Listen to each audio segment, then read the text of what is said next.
ಇಲ್ಲಿ ನಾನು ಈಗ ಇದೇ ಊರಿನ MLA ಸಾಹೇಬರು ಪಿ ಆಗಿ ಕೆಲಸ ಮಾಡ್ತಿದ್ದೇನೆ.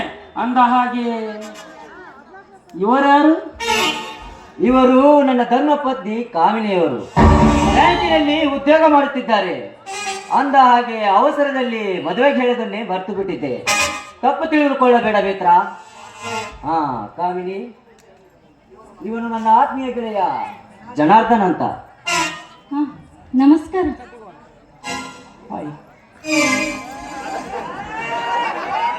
ಮಿತ್ರ, ನಿನಗೊಂದು ವಿಷಯ ತಿಳಿಸಬೇಕು. ಹೇಳು ಮಿತ್ರ. ಅದು ಯಾವ ವಿಷಯ?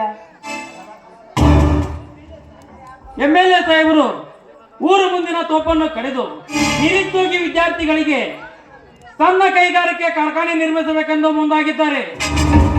ಆದರೆ ನಿಮ್ಮಣ್ಣನವರು ಅದೇ ಜಾಗದಲ್ಲಿ ದೊಡ್ಡದೊಂದು ಕೆರೆ ಕಟ್ಟಿಸಬೇಕೆಂದು ವಿರೋಧ ಮಾಡುತ್ತಿದ್ದಾರೆ.